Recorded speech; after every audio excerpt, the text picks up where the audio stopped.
Ik denk dat je niet zo vreselijk veel macht hebt om dingen anders te laten gaan. Het gebeurt gewoon. Maar ja, ik ben wel blij dat ik gewoon nog leef natuurlijk.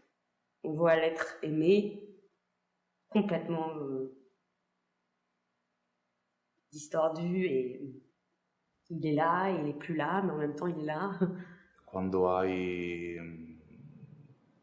alle spalle un dolore, una sofferenza del genere, apprezzi anche le piccole cose. Non è scontato niente, non è scontato che respiri, non è scontato che stai in piedi e cammini, puoi correre, non è scontato vedere il sole, non è scontato niente. Bijna verdwaasd rond, in een trance rond. Maar ik moet zeggen, de zorg eromheen is wel heel erg goed. En ja, het was een heftige tijd, maar wel een mooie tijd. Welke gevoelens ik heb ervaren. Ja, je bent ontzettend nauw betrokken bij mijn vrouw, wat die meemaakt. En je kunt daar niks mee, maar je moet er zelf mee uit de voeten. En je hebt wel het volle vertrouwen, dat had ik wel steeds.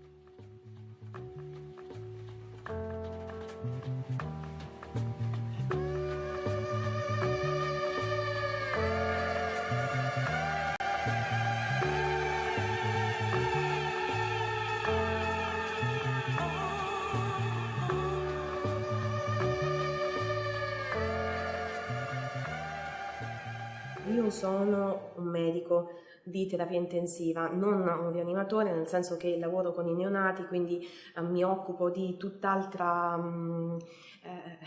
di bambini molto molto piccoli, non faccio il loro stesso lavoro, però chiaramente il rapporto con i medici è stato condizionato anche dalla mia posizione. Tra l'altro sono dei colleghi perché sono nel mio stesso, quindi da una parte ero sicuramente facilitata nel comprendere razionalmente quello che stava succedendo, cioè non avevo bisogno dei lunghissimi colloqui perché mi spiegassero per avere notizie cliniche, perché era più semplice riassumermi le cose. D'altra parte, dal punto di vista umano, dal punto di vista emotivo, questo non è servito a niente, anzi forse ha peggiorato le cose, perché sapevo cosa poteva succedere e non volevo accettarlo. Ahora lo que me motiva es mejorar la vida de la gente.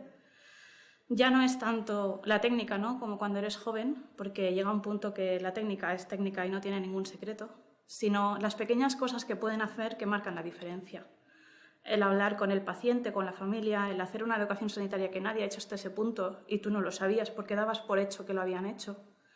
Esas cosas son las que te motivan, el mejorar el cuidado del paciente. Il faut faire du cas par cas, en fait. C'est primordial.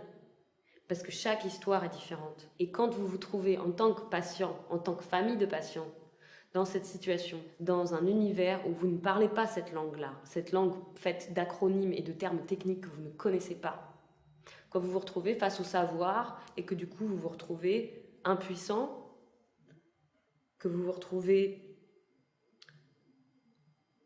stupide, que vous vous retrouvez humilié, que vous vous retrouvez démuni, comment faire?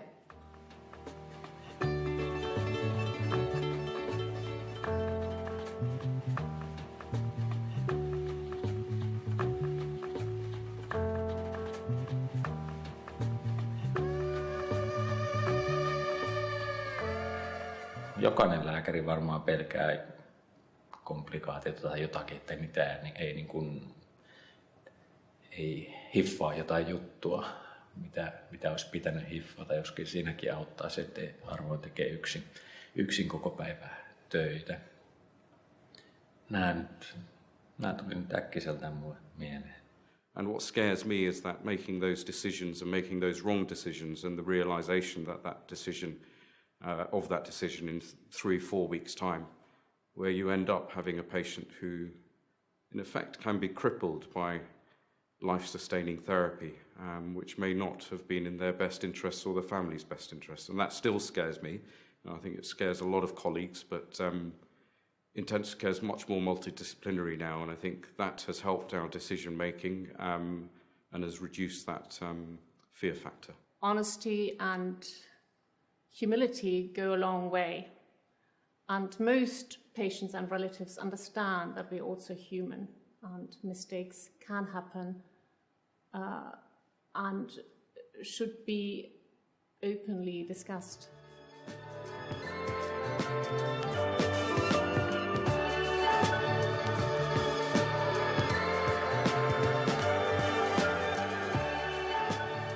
Οι ασθενείς όμως έρχονται σε επαφή με εμάς, ιδιαίτερα αυτοί που βγαίνουν από το νοσοκομείο, πηγαίνουν σε κέντρα αποκατάστασης και ύστερα από πάρα πολύ καιρό έρχονται να μας συναντήσουν, γιατί ξέρουν τα πρόσωπά μας, τις φωνές μας, τον αγώνα που δίνουμε μέσα στο χώρο για να καταφέρουμε να τους σώσουμε, να επιβιώσουν και έρχονται να μας δουν, να μας γνωρίσουν από κοντά, να τους δούμε κι εμείς. Together with my colleagues, in particular the nursing colleagues, we arranged a wedding for a patient who was at the end of his life and had decided to marry his long-term partner before he later died.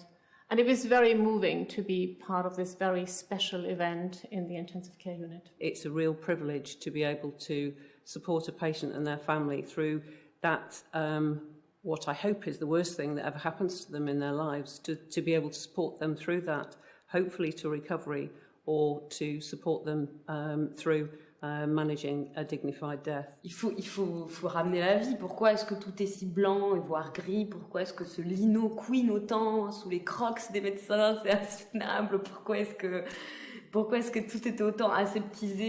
C'est pas 3 photos qui vont empêcher les gens de travailler. Moi, je pense que c'est important de ramener de la vie à cet endroit où on se trouve à la frontière au bord d'eux, on se trouve dans une espèce de no man's land où on sait pas sur quoi ça va déboucher, quoi.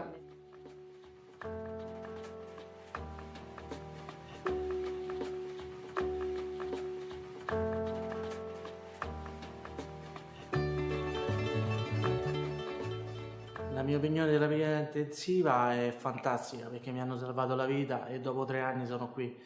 Anche a un altro ospedale che mi avevano dato per morto, per fortuna sono arrivato in questa terapia intensiva e mi hanno salvato veramente la vita.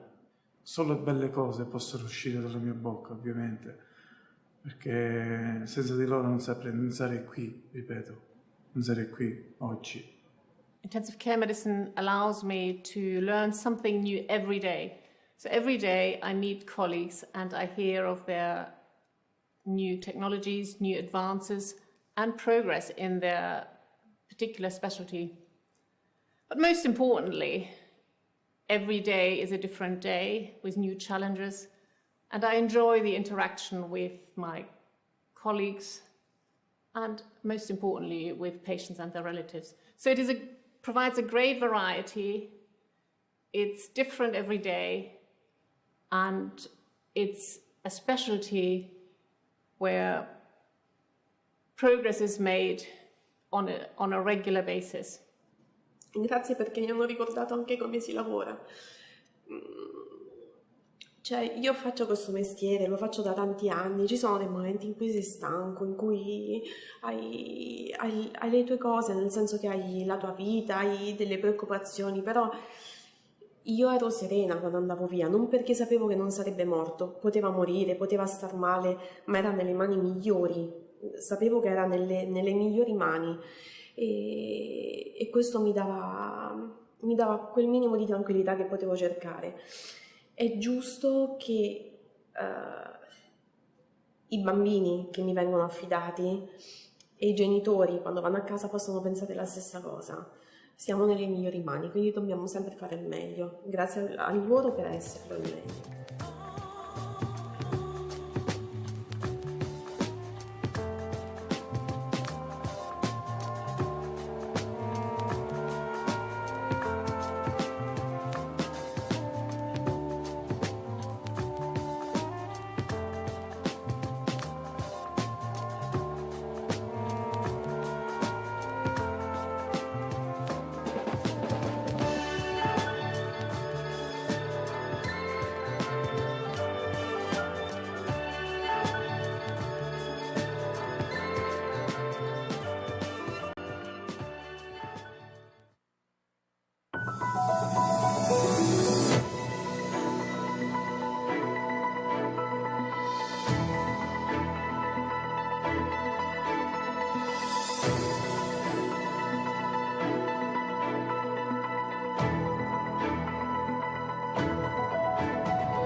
I'm an anesthesiologist and I'm proud to be an intensivist.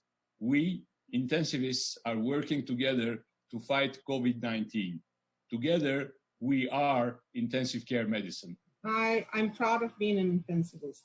We are fighting COVID-19. Together, we are intensive care medicine. I am an anaesthetist and I'm proud to be an intensivist. We are working together to fight COVID-19.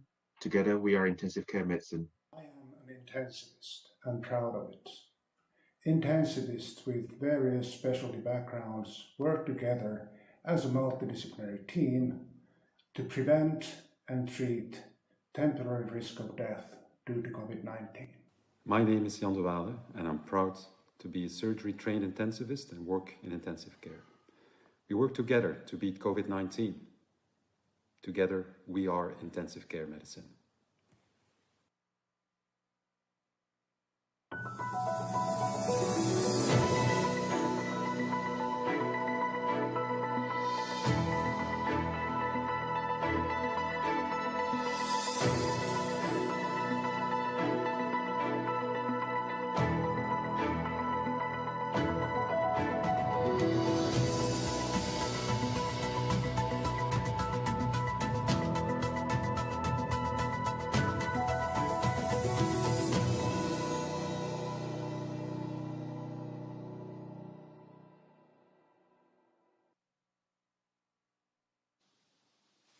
Hello. Good afternoon. My name is Jean-Louis Vincent, and I have the privilege and the honor to moderate this interesting webinar on atrial fibrillation, together with my good friend, Professor Andrea Morelli from the University of Rome.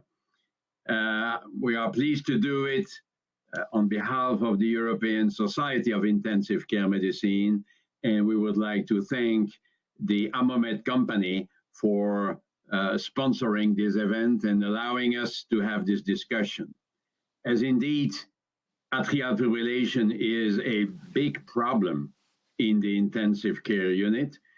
We know it is associated with more complications and worse outcomes, and it's not easy to treat it. There is quite a lot to be said about atrial fibrillation in the critically ill. Hopefully, there are new guidelines that are quite interesting from the European Society of Cardiology and the European Heart Rhythm Association, and that's what we will review with our first speaker, who is Professor Parissis, who is a professor of cardiology at the University of Athens. So he will be the first speaker, and after the second presentation, of course, we will have a question and answer period. So think about the questions you may want to raise during this time. So, Professor Parissis, welcome, and we are listening to you. Good evening. Thank you, Professor Vincent. Today, we will discuss a very crucial topic about the optimal management of atrial fibrillation in critically ill patients and also patients with worsening of heart failure in the emergency department. You can see here my disclosures. And we know from the recent European Society Heart Failure Registry that the atrial fibrillation is a major contributor to the heart failure worsening and also a significant cause in 1/3 of patients for new heart failure exacerbation at hospital admission.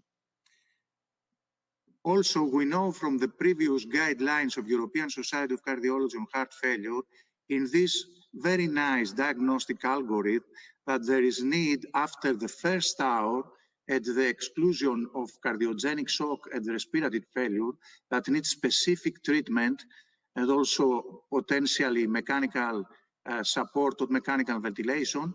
The second phase is after 1 to 2 hours to identify the etiology of acute heart failure through the CHAMP acronym, including also, as in the letter A, the arrhythmia, and especially the new onset or increasing heart rate, chronic atrial fibrillation.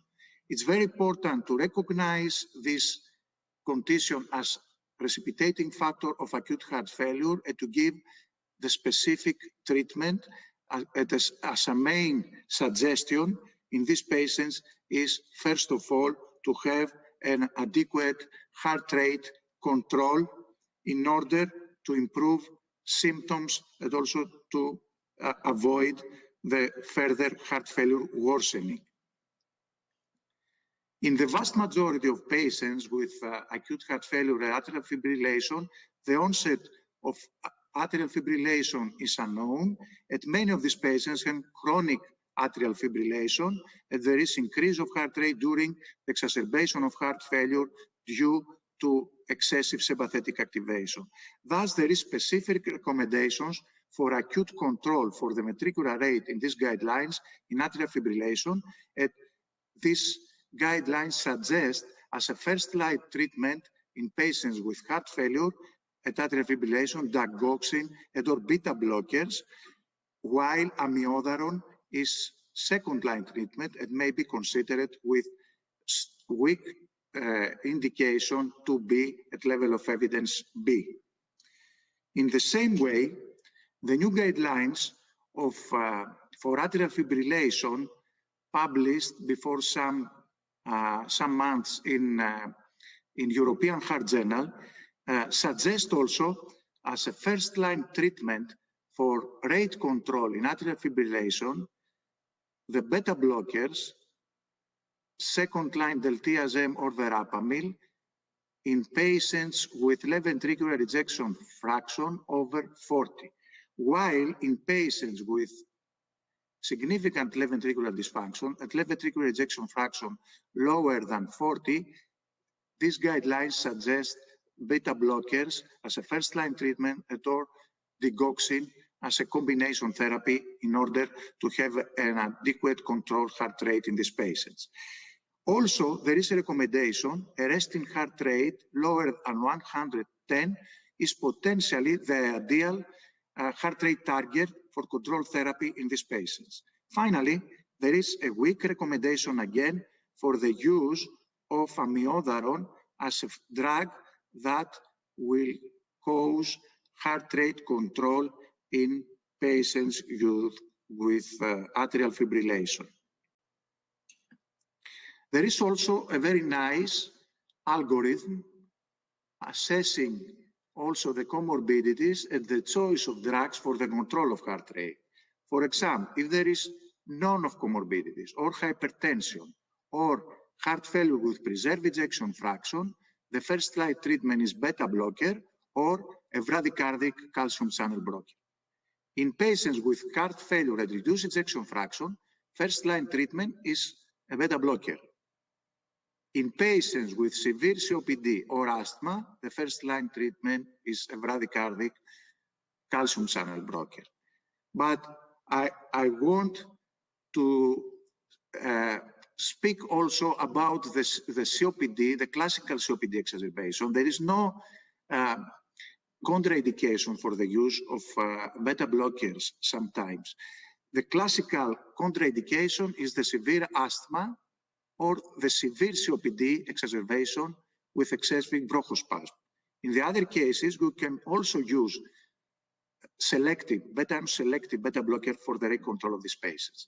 After this initial approach, there is the clinical reassessment, and there is no suboptimal rate control with resting heart rate over 110.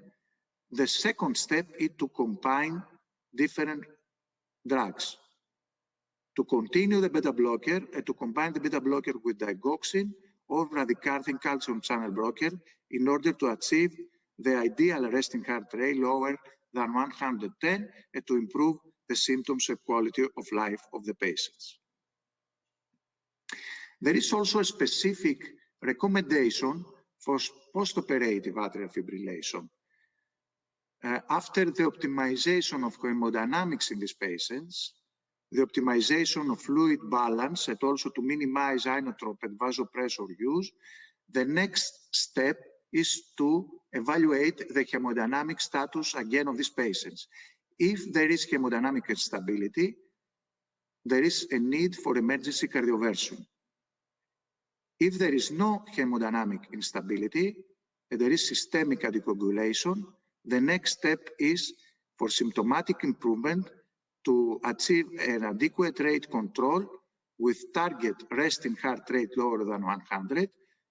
In patients with preserved ejection fraction, the first choice is beta blocker or calcium channel blocker or digoxin, while in patients with reduced ejection fraction, the first choice is a beta blocker with combination or along with digoxin. This is a good approach in order to achieve an adequate heart rate in patients with postoperative atrial fibrillation. Looking at the available beta blockers for IV use, you can see here that there are some available in the market, but only Landiolol and also Esmolol have a very short elimination half-life, 4 minutes for Landiolol, 9 minutes for Esmolol, and also a very high beta-1 selectivity.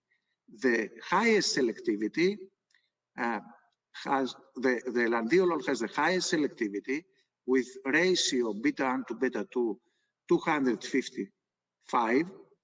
It's very high selective beta-1 blocker. The second one is the Esmolol, and finally after the Esmolol is metoprolol and atenolol. The other advantage of Landiolol is that there is no significant effect on cardiac contractility. You can see here an experimental model that in comparison with Esmolol, there is no effect in systolic left ventricular pressure in these experimental models. That it means that the drug does not cause worsening of heart failure due to depression of cardiac contractility. Looking also at the available clinical evidence, you can see here some trials using Landiolol as a short-acting IV beta blocker with highly selective in order to reduce effectively heart rate in patients with left ventricular dysfunction and atrial fibrillation. You can see here two comparative studies. The first one with comparison between Landiolol and digoxin, one with comparison between Landiolol and diltiazem, and finally 4 other non-comparative observational studies with primary endpoint the effective reduction of heart rate at 2 hours after the initiation of the drugs, and as a safety endpoint, the absence of significant adverse effects like significant hypotension. More specifically, in the first trial, the GLAND study, you can see here for the urgent management of rapid heart rate in these patients with atrial fibrillation, there was a comparison between short-acting beta-1 selective blocker Landiolol with digoxin. This figure describes this comparison at the primary efficacy endpoint of the trial. The primary efficacy endpoint was the effective decrease of heart rate lower than 110 in patients with atrial fibrillation at more than 20% decrease in heart rate from baseline at 2 hours after IV administration of drugs. You can see here that significantly more patients exhibited the primary endpoint versus digoxin, while on the other hand, only few patients in 2 arms without statistical significance between 2 arms exhibited no serious adverse events like hypotension. That means that this drug is effective without causing significant adverse effects. You can see here the functional status, the effect of these 2 drugs on primary endpoint in relation with the functional status, New York Heart 3 or 4. There is also more effective reduction of heart rate with Landiolol in New York Heart 3 than digoxin, and similar effect in New York Heart for patients. Looking also at subgroups of patients in this significant, important trial, you can see here that the results of Landiolol was independent of systolic blood pressure levels, left ventricular ejection fraction levels, and also New York Heart class levels. The drug was superior in improving the primary endpoint in comparison to digoxin. Also, you can see here in post-hoc analysis that this effect was also independent of the age of patients, of the gender of patients, also the initial heart rate of these patients, and also the GFR, the renal function of these patients, or the treatment with oral beta blocker before the initiation of IV infusions of the drugs. Another important prospective observational study on Landiolol in atrial fibrillation was the AEF-CHF study, including also patients with severe left ventricular dysfunction, over 1,000 patients. It was single unblinded trial without control group, but you can see here that in this survey that a large percentage of patients achieved significant reduction of heart rate, over 20% from baseline values, and this percentage of patients exceeded to 77%, while on the other hand, there was no significant hypotension in these patients.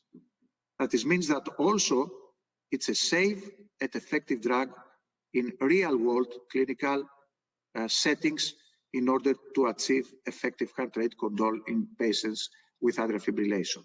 From the same study, you can see here the effect on blood pressure in overall population, and also separately in patients with atrial fib or atrial flutter. On the other hand, there is gradual reduction of heart rate after IV infusion, and also the same thing, separating the patients according to the existence of atrial fibrillation or atrial flutter. Finally, there is also a single center study in 67 patients with acute decompensated heart failure admitted with worsening of symptoms at atrial fibrillation. You can see here with IV infusion of Landiolol, there was effective reduction from 141 beats per minute to 99 beats per minute with a mean dose of 3 mics per ml per min. And also the systolic blood pressure was unaffected from the IV infusion. The important thing in this trial was that many of these patients had a restoration of abnormal rhythm to sinus rhythm, about 70%, at the initial adequate rate control in these patients facilitated the restoration of abnormal rhythm to sinus rhythm. And this patient discharged 70% in sinus rhythm, and this patient showed a lower frequency of rehospitalization the next months. Another important clinical paradigm is the role of atrial fibrillation in patients with sepsis and hemodynamic instability. You can see here a large database from patients with sepsis. 21 patients had also atrial fibrillation in this large database. 35 of these patients received intravenous therapy for atrial fibrillation with concomitant use of antibiotic treatment. About 38% received calcium channel blocker, 28% beta blockers. And also the rest of patients digoxin and amiodarone. Looking also at the comparison between the IV infusions and the use of various drugs for the rate control of atrial fibrillation in these patients and the relationship of the effects of drugs with mortality in these patients, you can see here that the beta blocker was superior versus calcium channel blocker in this primary endpoint, despite the pre-existing of new onset atrial fibrillation, the use or no of a vasopressor, or the existence or no of previous heart failure. The same also findings in comparison between beta blocker versus digoxin. And finally, it is impressive, the superiority of beta blocker versus amiodarone, also in patients with pre-existing heart failure. That is, I think, is very important for clinical practice. It is compatible also with the guidelines of heart failure and the new guidelines of European Society of Cardiology on atrial fibrillation. There are also some small trials with the use of Landiolol as ultra short-acting beta-1 blocker for the management of atrial fib in patients with sepsis. In this trial with 61 patients, 39 received Landiolol, 22 received diltiazem or verapamil and other drugs.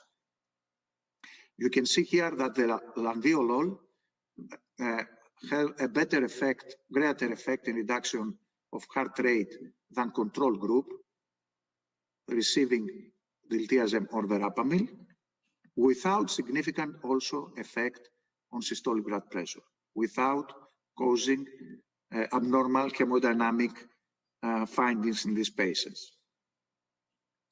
Finally, I will close the first part of theoretical presentation with the role of Landiolol in the management of atrial fibrillation in post-cardiac surgery patients.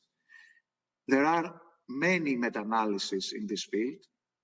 In this table, you can see at least 4 meta-analyses with 6 or 7 trials, and also with Landiolol, the use of Landiolol, there is a reduced incidence of paroxysmal post-operative atrial fibrillation in these patients, or there is effective decrease of heart rate in these patients and improvement of symptoms. In the same way, in this European Heart Journal supplement, there is a recommendation from the expert for management of post-operative atrial fibrillation in patients with operation, non-cardiac surgery operation. You can see here there is strong recommendation for the use of Landiolol because this drug has a minimal impact on blood pressure, has limited negative inotropic effect, it is well tolerated by the respiratory system. Additional benefits in these patients in the regulation of inflammatory response and also the reduction of excessive sympathetic activation contribute to the pathophysiology of paroxysmal atrial fibrillation. In this last part, I will describe a real clinical case from my ER department, a case of a man 72 years old, admitted to the ER with recent onset of dyspnea orthopnea the last 2 hours, with a concomitant respiratory viral infection the last days. The history of patients, you can see here the history of patients, COPD, PCI in circumflex artery before 3 years, with a negative radioisotopic imaging technique for ischemia the last year, with chronic atrial fibrillation, with history of angioedema after administration of NS inhibitor, history of arterial hypertension, receiving in the chronic treatment carvedilol, valsartan, amlodipine, dabigatran, and statin. And the patient was ex-smoker. This is a classical profile of a coronary artery disease patient with history of COPD and other risk factors like hypertension on treatment, classical treatment at chronic atrial fibrillation, classical treatment for coronary artery disease and arterial hypertension and anticoagulant treatment for atrial fibrillation. In clinical examination of the AR, we found fourth heart sound. Sorry, it's wrong here. Third heart sound, mild systolic murmur at the apex, tachypnea, raised at pulmonary basis with concomitant wheezing, an increased jugular venous pressure, high blood pressure, high heart rate with atrial fib, 156 beats per minute, mild peripheral edema, and severe hypoxemia. We started also IV treatment, but you can see here the ECG before the IV use of Landiolol in these patients with very high heart rate, 156 beats per minute. This was the chest X-ray findings with pulmonary congestion and without excessive increase of cardiothoracic ratio. This is also the lung ultrasound at admission, suggesting severe pulmonary congestion with over 30 B lines in different pulmonary bands, suggesting severe pulmonary congestion here. It's a good tool to evaluate at the acute phase the pulmonary congestion in these patients. In biochemics, there is increased level of NT-proBNP, which is very high for the age and renal function in this patient, and relative increase of high sensitive troponin T without evidence of a new acute coronary syndrome, but we know that in acute heart failure there is a mild increase of troponin. It is also important prognostic factor. In echo, we a left ventricular ejection fraction 45%, A to E ratio 18, which is suggestive also for elevated left ventricular and systolic pressures, with IVC 18 millimeters, that is the diameter is not over 20, that is suggestive for over 20 suggestive for severe peripheral congestion. The initial management was to start IV nitroglycerin vasodilators according to systolic blood pressure because it is a classical hypertensive acute pulmonary edema with increased heart rate due to sympathetic activation, that also the increased heart rate can worsen these patients, decreasing the filling period and increasing the left ventricular diastolic pressures, and also leading to worsening of pulmonary congestion. We gave also IV furosemide small dose because the patient was naive to diuretics. Started also with nebulizer ipratropium bromide, and we started also Landiolol IV, starting at a dose of 1 mg per kilogram per minute, and up titrating to 5 mg per kilogram per minute, checking also the heart rate in these patients. Stop carvedilol due to persistent wheezing, that is no selective beta blocker, and switch to bisoprolol 5 mg starting 24 hours later after stopping the infusion of IV Landiolol. And also we gave oxygen 2 liters per minute in this patient. After 30 minutes of Landiolol use, you can see here that there is decrease of heart rate to from 156 to 138. And after 24 hours, you can see here that we achieve an optimal heart rate 104, lower than 110. That is the ideal target heart rate, resting heart rate, for after the suggestion of ESC guidelines. During the infusion, there is also improvement of pulmonary congestion. Here, there are also mild congestion after 6 hours of infusion of Landiolol and nitroglycerin. After initial infusion, there is clinical improvement 24 hours later. There is also an effective reduction of NT-proBNP, and the patient connected to Heart Failure Clinic for a follow-up appointment in the next 2 weeks. Here you can see also the lung ultrasound that it has. You can see here a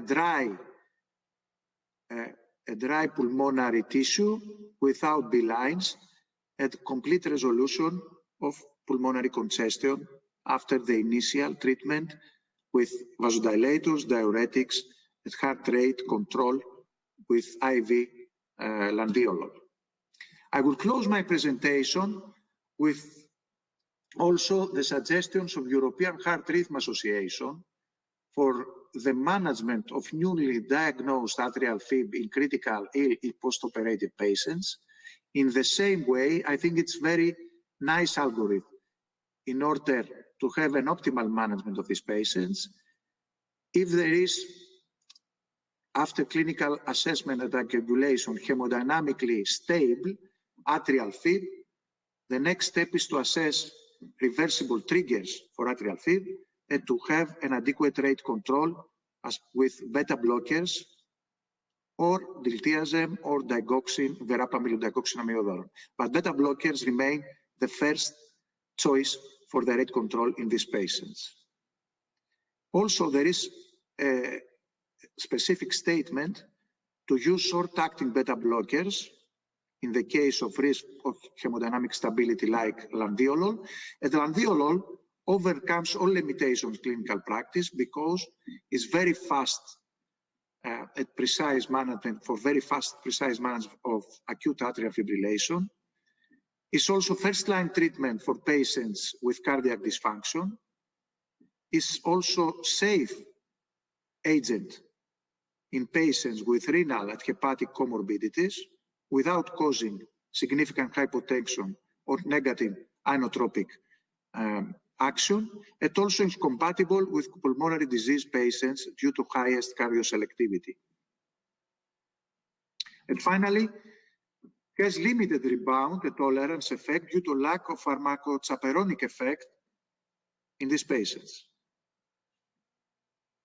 It's very important to have in our minds to start, especially in patients with left ventricular ejection fraction lower than 40, with low dose from 1 mg and to uptitrate to 10 mg according to heart rate control in these patients.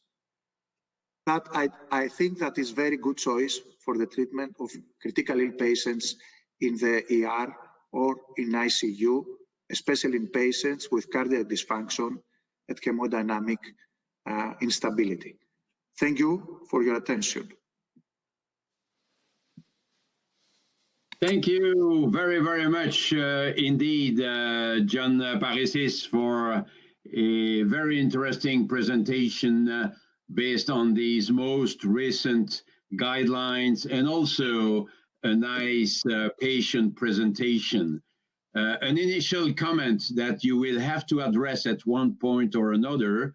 You use the term stability several times, and I think we need to be a bit more specific. I don't know if you read our editorial in Critical Care recently about it, because sometimes the resident calls a patient who has been on large doses of noradrenaline for a while, they call it unstable, or they may call it stable because you have not had to change the doses of noradrenaline.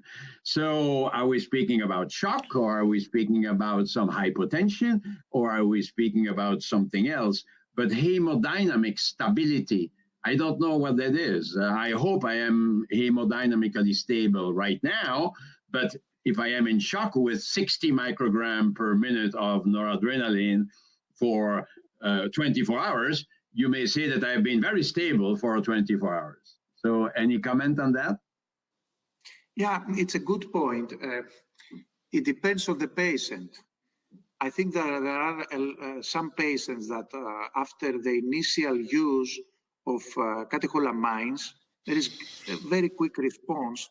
There are also some other things to estimate the hemodynamic stability, not only the systolic blood pressure or heart rate, but also, for example, the urine volume or renal function, or the need, or the patient has lower peripheral organ dysfunction, estimated, for example, from lactate. Yeah, then you can speak about shock. If you see that the patient, let's speak about shock. There is the shock. patient has a, Okay. if the lactate near to normal, if there is good volume, urine volume, I think it's time to start to weaning from catecholamines, and if there is excessive heart rate, sometimes it's It's also Yes. important to use concomitant short-acting beta blockers. You cannot hear me. Huh? You Also cannot hear me. to facilitate the weaning. Hello? No. I think you cannot hear me. Okay. Can you hear me now? Can you hear me? I think you cannot hear me. Yeah. Okay. So you are now speaking about shock versus no shock. We can use the word. There is nothing bad in using the word, but the word hemodynamic stability is confusing because we will, and there is a question about it, when shall we give a counter shock right away for a patient having acute atrial fibrillation? Yeah. There are two things, I think. There are the atrial fibrillation usually is associated with more stable patients as a precipitant factor of acute heart failure. It's very rare the atrial fibrillation to be the cause of shock in these patients. It's usually an epiphenomenon of the shock or contributes to the vicious cycle of worsening of the shock sometimes. In the cases that is the cause of shock, the first approach is to perform a cardioversion, I think. If there is only as a precipitant factor, I think it's very important the rate control from the beginning and then to decide which will be the best strategy in order to manage the prospectively at long term the atrial fibrillation.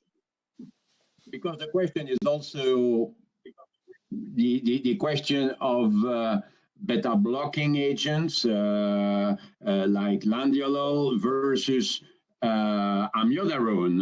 When would we use amiodarone rather than Landiolol and vice versa? Yeah, it's a good also question. Landiolol is more effective without significant hemodynamic effect, without negative anatropic effect or effect on systolic blood pressure to reduce the heart rate, especially in patients with LV dysfunction. Amiodarone is better sometimes for rhythm restoration, for rhythm control, not rate control. Yeah, exactly. But it's not, you can start sometimes with the short-acting beta blocker Landiolol to slow heart rate and then to decide which will be the next step.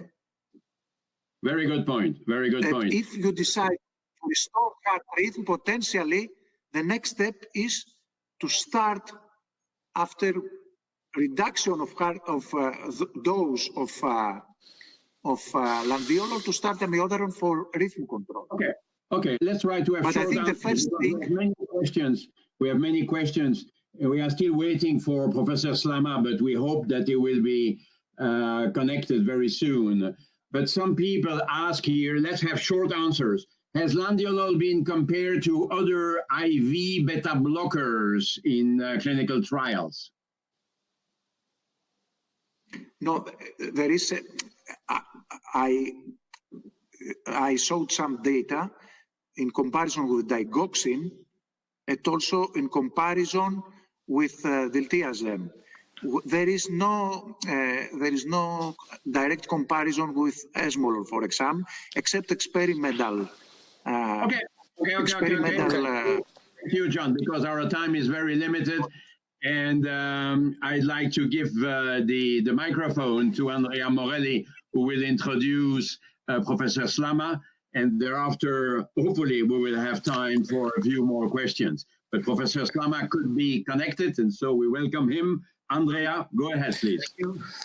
Thank you, Professor Vessan. I think that the loss of myocardial performance very, very often occurs in patients suffering from severe COVID. And I'm very happy that there is now Michel Slama from the hospital, University Hospital of Amiens, which will address this aspect in his presentation. Thank you, Michel. Thank you so much, Andrea. Thank you so much, Jean-Louis. I hope that you can hear me. So I will start, of course, this presentation. As you know, as it was already discussed, the infection due to coronavirus may induce some cardiac complications like myocardial injury, myocarditis, acute myocardial infarction, heart failure, arrhythmias. Of course, we will speak about atrial fibrillation, shock, cardiac arrest, and venous thromboembolic event. And you know that many times this infection occurs in patients with some risk factors like the age, like cardiovascular disease, lung, renal, diabetes, like systemic inflammation, coagulation, abnormalities, and so and so. And it means as well that if you look at the prevalence of the underlying cardiovascular disease in SARS-CoV-1, MERS, and SARS-CoV-2, you see that the percentage of patients, the prevalence of the underlying cardiovascular disease is much higher in patients with a new SARS-CoV-2. So it means that during this epidemic, so we are facing with many cardiovascular problems in patients with a COVID-19 infection. And if we try to analyze, in fact, the factors which may induce myocardial infection, heart failure in patients, and arrhythmias, you see that there are many different factors like direct vascular infection, like pro-inflammation with cytokines, with hypercoagulability, with stimulation, sympathetic stimulation, hypoxemia, myocardial hypoxemia, myocardial depression, and so and so. And now, if you move on the cause for arrhythmias, the cause of atrial fibrillation, that you can see that it's possible that an infection by itself, I mean the virus by itself, may cause some injuries, some myocardial injury, directly or through interleukin 6, or even when you give some drugs, so you may induce some cardiac dysfunction. And if you look at the noradrenaline, norepinephrine that we often use this norepinephrine in patients with COVID-19 infection, and you see that norepinephrine may induce inflammation and may induce interleukin generation in macrophages and in the of course in the heart as well. So I would like to show you some slide. I'm sorry because it's not exactly the last presentation. I got some problems with the my computer, but I would like to show you some slides regarding a study that we did in our institution. So in 20 patients who died after COVID-19 infection, so we decided to do some post-mortem lung biopsies, but not only lung, but as well cardiac, as well muscles biopsy, liver and kidney biopsies. And we would like to analyze if the coronavirus is involved in different organ injury. And just to show you this well-known now lung injury, you see that the lung is really destroyed with many inflammatory cells inside the lung and with some fibrosis as well. But what I would like to show you that in one patient, we got a true coronavirus inside the myocardium. And we have here some inflammatory cells like lymphocytes, and by doing the electronic microscopy, so we found that the virus was here in one patient over 20. And you see here inflammatory cells inside the myocardium. But what we have seen as well, that in 8 over 20 patients, we got some microthrombus. It's well known that the pulmonary embolism is very frequent in patients with COVID-19 infection.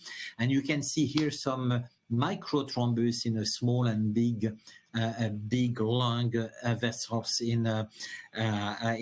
and so we find that very, very frequently.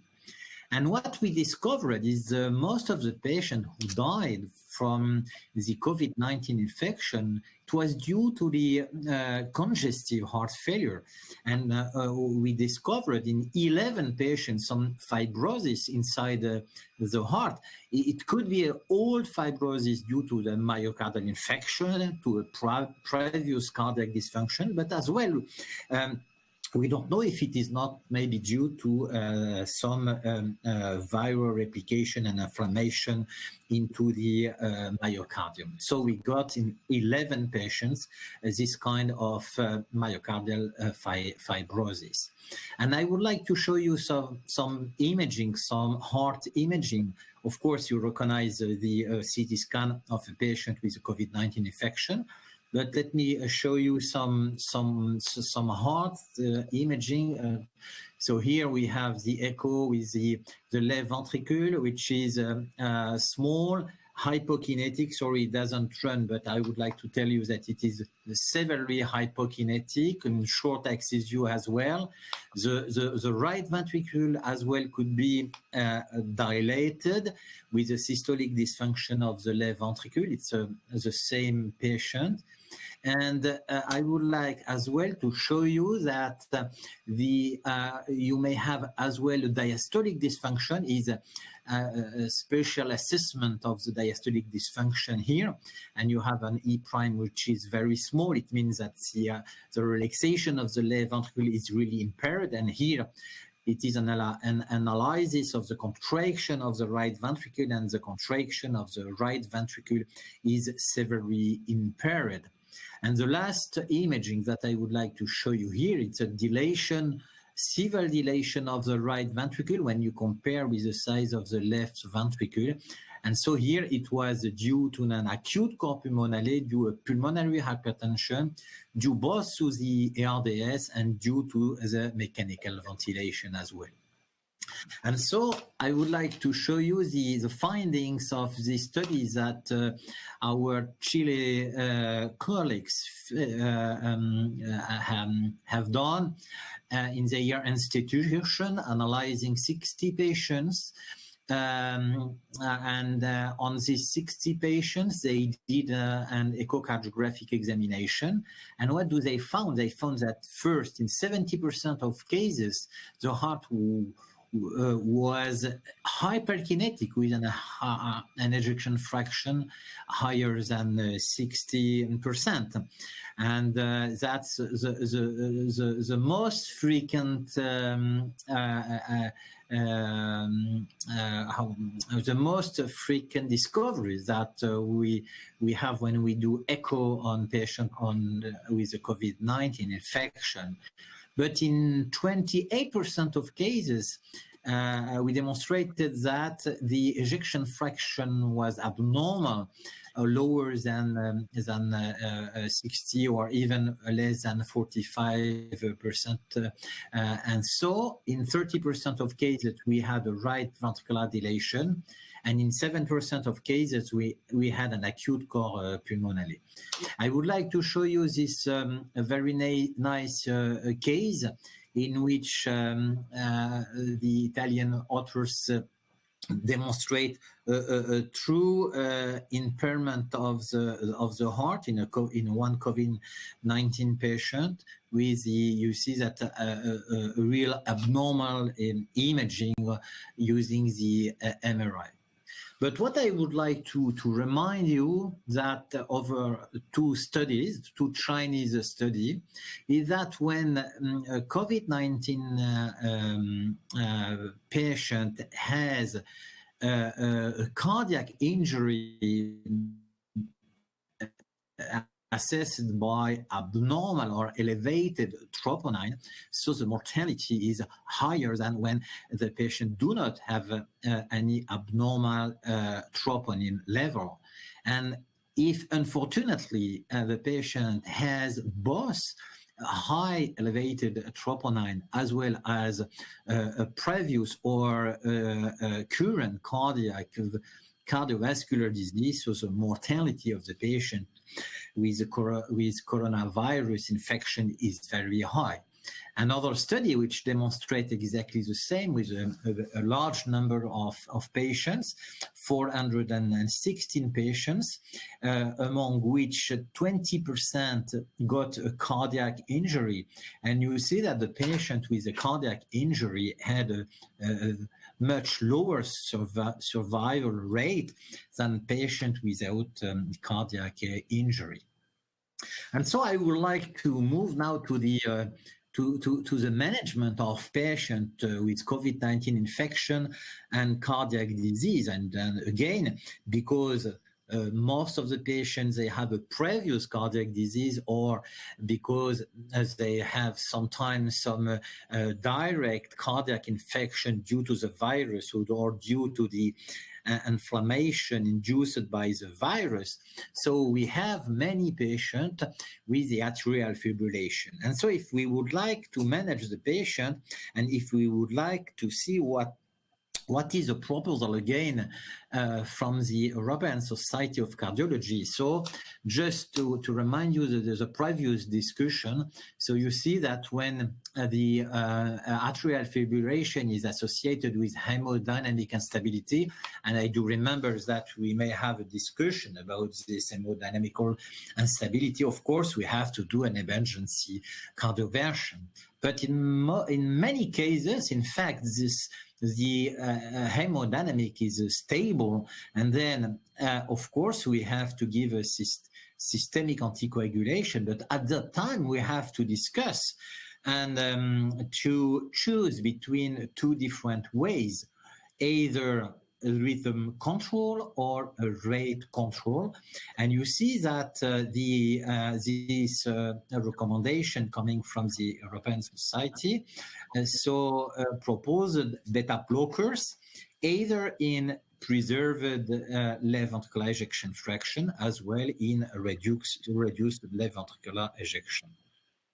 And so I would like just to go through some actions, positive actions of the beta blockers, just to remind you that the beta blockers do not have only an action on the heart by decreasing the heart rate, but as well has many different actions and on the on the platelet accumulation, on the production of thromboxane, on the stress on the atherosclerosis plate, has as well an antioxidant properties. So when we use the beta blockers, we use not only a drug which may slow down the heart rate and maybe do some rhythm control in atrial fibrillation, but as well we expect so many other different positive effects. And I would like to show you this study which was performed on animals. And you see that when on these animals, we induce by injecting LPS sepsis-like syndrome. So of course we have a very high dosage level of TNF or interleukin-6 and other protein of inflammation. And when to this animal we give some, here it was beta blockers, it was Landiolol, you see that the inflammation induced by the LPS is really dramatically reduced. So it means that it is a good demonstration that again the Landiolol and the beta blockers do not have only an effect on the heart rate. Just I would like to go through the effect the effect and the pharmacology of the Landiolol. Again, is a beta blocker which has many very interesting effect, because the half time is 4 minutes. Fast onset action is very short. The short duration of actions, it's very important. It means that when you start to treat the patient with Landiolol, so if you have any problem, so you just have to switch off the syringe, and then the effects stop almost immediately. And that's very, very important thing when we manage patients in atrial fibrillation or with a very high heart rate in COVID-19 infection, as well as in a patient with a shock or septic shock. And I would like to show you two different points. The half time, which is very, very short, much shorter than all other beta blockers, particularly shorter than the esmolol, which was used in many intensive care units. And another point which is very interesting, I would like to point it out is that the beta 1 and beta 2 selectivity, means the cardio selectivity, it's very, very, very high. And it's very important because when you look at the effect of the beta receptor B1 and beta 1 on beta 2, you see that beta 1 are on the heart, and beta 2 are on the heart, but as well on arteries and veins, and particularly on the bronchi.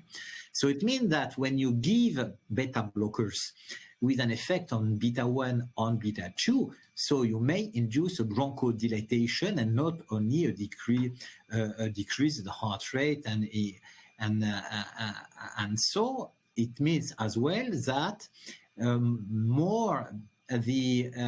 higher is the cardioselectivity of a beta blocker, better is for the heart and better is for the bronchi, of course. And here, if you look at the second part of this slide, you see that for a patient in critical situation, it is important to reduce the heart rate, to decrease the oxygen consumption, to improve the diastolic function of the heart. And as well, it's very important to have a high selectivity to block only the beta 1 receptors and not having any effect on the bronchi. And So I would like now to show you the results of this study, which is a very interesting study of the use of the Landiolol in a patient with the sepsis, with a septic shock, and with tachyarrhythmia, with atrial fibrillation. And you see on the right-hand side of the slide, and on the top of the slide, you see the incidence of the new onset of atrial fibrillation. And this is very important. It means that the beta blockers, the Landiolol, not only decrease the heart rate, not only may control the rhythm, but as well may reduce the new onset of atrial fibrillation. And now if you look at, which is very important in ICU patient, is the mortality. So you see that there is a trend, it's not significant, but there is a trend to reduce the mortality. So I would like to finish by showing you 2 or 3 slides regarding 2 patients who were in our very recently in our intensive care unit. This first patient was a patient with a classic and typical COVID-19 infection, and the patient was under noradrenaline at around 1 to 2 milligram per hour. The patient was under dexamethasone as well, and so the patient's heart rate was a little bit higher. And unfortunately, because the patient had a lot of edema, so we decided to give some furosemide to the patient. And so we had a high diuresis in this patient. And then maybe we induce a little bit of hypovolemia in this patient. And due to that, maybe, so if you look on the square, the red square, you see that the patient suddenly moved from the sinus rhythm to atrial fibrillation. And so we just, in this patient, had just to give some fluid, to infuse some fluid to the patient and to saline. And so we got a reduction. You see that the heart rate moved from 150 to 80 or 90 beats per minute. So it means that, of course, we have always to try to correct all the different factors which may induce atrial fibrillation in COVID-19 infection patients. And I would like to show you another patient in which, despite we did the correction of this of different risk factors, hypokaliemia, hypovolemia, and so, it was a patient of 67 years old. This patient as well was under noradrenaline, was under mechanical ventilation, deeply sedated, and the patient developed atrial fibrillation, as you can see here. I moved from 99 to 150 beats per minute, and so the mean pressure was around 70 or 80 millimeters of mercury, and so we decided to start.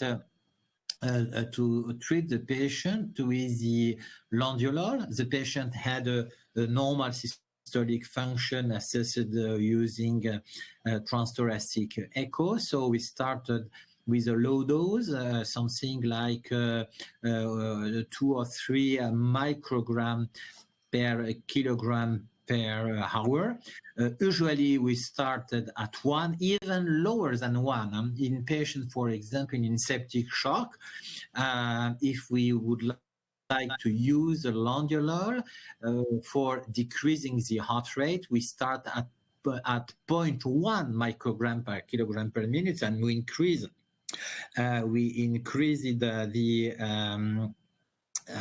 the dosage up to 1, 2, 3, 5, and sometimes we may move up to 30 or 40 microgram per kilogram per minute. Here, we got the reduction of the patient. You see that the tachyarrhythmia was treated, and we moved from atrial fibrillation to sinus rhythm in few hours with the Landiolol infusion. And so we had something like 15 micrograms per kilogram per minute to reduce this atrial fibrillation. Again, one of the very important points when somebody decide to use the Landiolol to reduce or the heart rate or to try to do a rhythm control in a patient in atrial fibrillation or in patient with a very high heart rate, in septic shock or in patient with a COVID-19 infection. So we always, it is very important to start with a very low dose and to slowly increase the dose to avoid any effect, any complications due to the drug. And then I would like to conclude with the fact that the cardiac failure observed in COVID-19 in a patient is due to previous disease like a myocardial infection, is due to direct replication of the virus and the direct effect on the heart, and to indirect effect on the heart due to inflammation and so.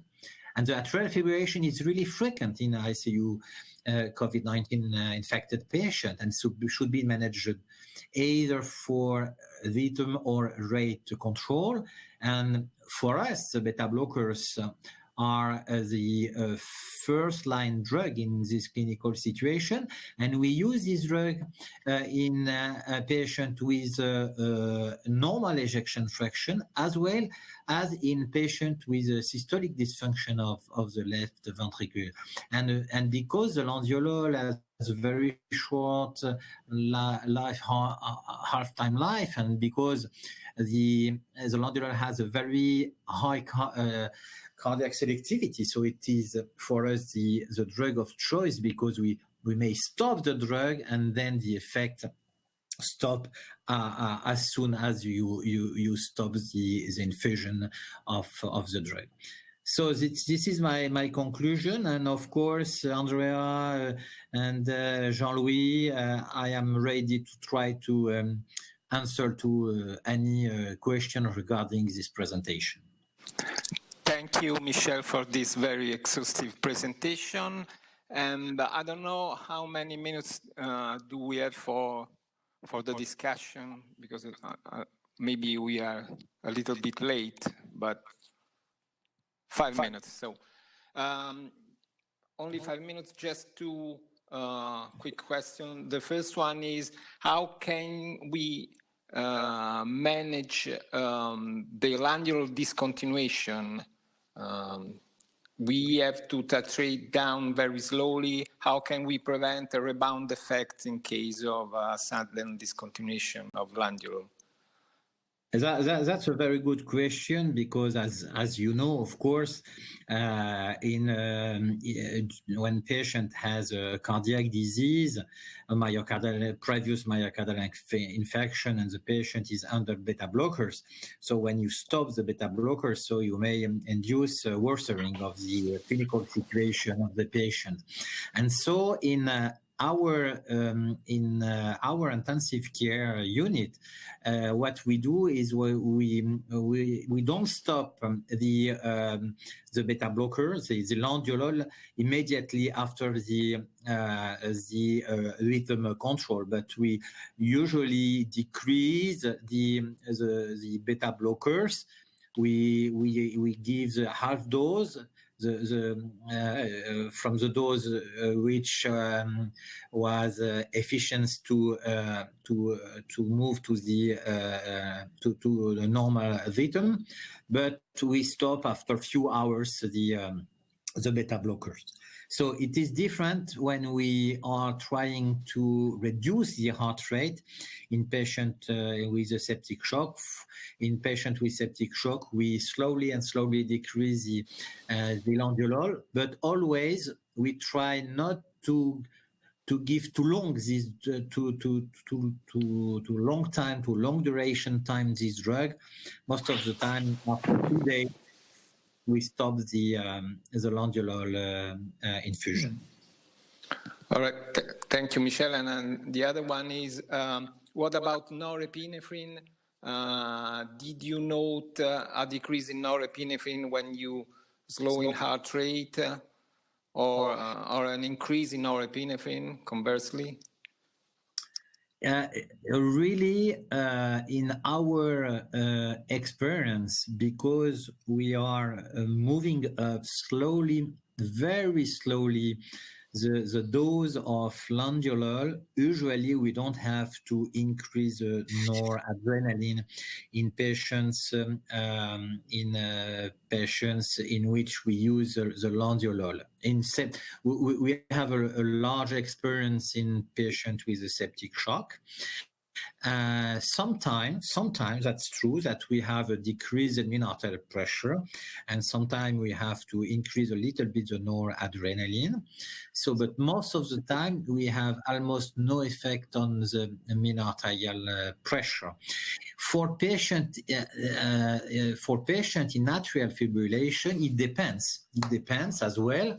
In several patients, when we reduce the atrial fibrillation and when we move to the sinus rhythm, due to the fact that we improve the diastolic function, so we improve the stroke volume. But due to the fact that we reduced the heart rate, we have almost always the same cardiac output, and so it means that the mean arterial pressure do not increase really and stay almost at the same level. So just to summarize, most of the time we don't have a lot of change on the mean arterial pressure most of the time, and most of the time, even if we have a very small decrease in mean arterial pressure, particularly in patients under norepinephrine, sometimes we had to increase slightly the norepinephrine infusion. All right. And just the last question from the auditorium that I think that's very interesting. And you reported in your study 60% of patients in hyperkinetic state. This because it was due to probably a conservative fluid strategies, or why so high percentage of patients with hyperdynamic state? Or what is your point of view? My point of view is due to this hyperkinesia is due to many different factors for me. First, it's due to the fact that the heart rate increased due to the infection itself, due to the fever, due to the vasodilation induced by the sedation, and then we have to use noradrenaline in this patient. Even if we use a low dose of an adrenaline or noradrenaline, most of our patients with COVID-19 infection, they need some noradrenaline between sometimes 0.5 milligrams per hour or 1 milligram per hour. And all these factors, I think, induce tachycardia, which induce hyperkinesia of the heart. So this is for me the explanation. I think that there is many different factors that may explain this hyperkinesia. Related to your question, in several patients, we got some fluid responsiveness. So it means that the patient is a little bit hypovolemic, at least had a central hypovolemia. And so in this patient, when we give some fluid, in fact, we decrease a little bit the heart rate, but it's not like a septic shock patients. In many times, it's very hard, very difficult to stop the noradrenaline, and it's very hard to decrease the heart rate and to decrease this hyperkinetic state. So maybe different factors are involved in, for me, in this hyperkinetic heart. All right, thank you. I have no further question. Professor Vincent, do you have any question for Professor Slama? Well, I have many questions, but I'm afraid now our time has been used, and I think it's time to conclude. Andrea, please. Agree. Yes, thank you. We have to conclude, and thank you all of you for your presentation, and to all the audience for this very interesting meeting. I think that controlling heart rate is still an hot topic. Now we have a new drug, maybe a safer drug. I'm quite speculative, but I think that there are several findings for better safety profile with Landiolol, with other compounds such as Esmol. Thank you for participating to this very interesting webinar. Thank you to all. Bye-bye. Bye-bye. Bye. Bye.